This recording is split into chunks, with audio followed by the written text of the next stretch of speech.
Hi, I'm Stephen Cameron, and welcome to the fourth installment of my behind the scenes series looking at my fan film of the Teenage Mutant Ninja Turtles.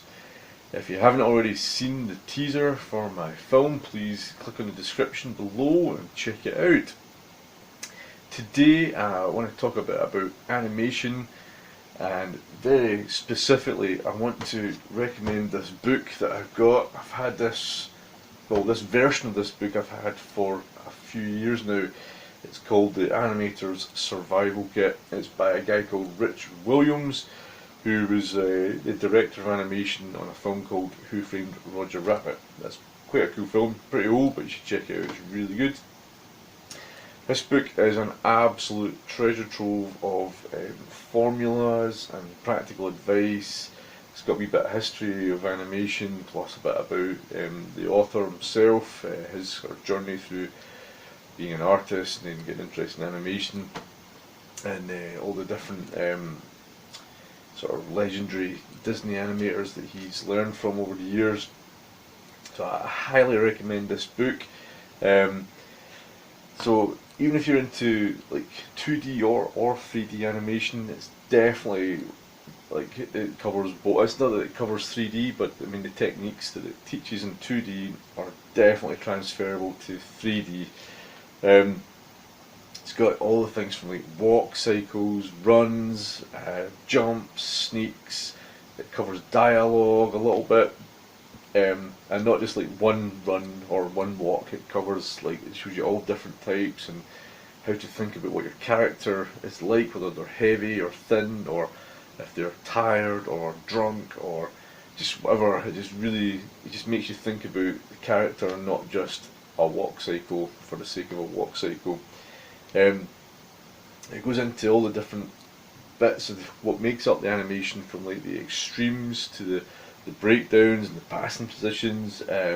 Talks a bit about flexibility, weight, anticipation, takes, accents. So I highly recommend this book. This is not an affiliate link or anything. I just really think anyone who's really interested in animation, even if you've been maybe keen to learn how to get into it, this is definitely the book to get. So I'm going to go into Blender now and just I'll just show you a few bits of animation. Cool.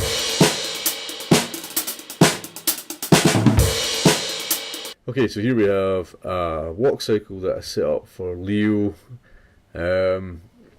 As you can see, it's pretty simple, just using the inverse kinematics for his feet to hit the ground, and so his feet stick to the ground.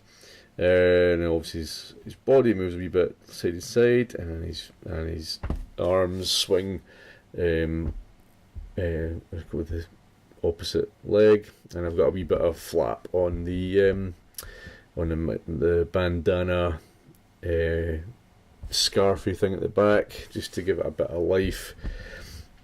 And here you can see the rig in action as the character's moving, and we're in the material view here just to make it look nice. And now I'm going to load up the run cycle, and as you can see, it's more kind of very dynamic. Done it in the way they do it in the Nickelodeon cartoon, with the turtles leaning really far forward.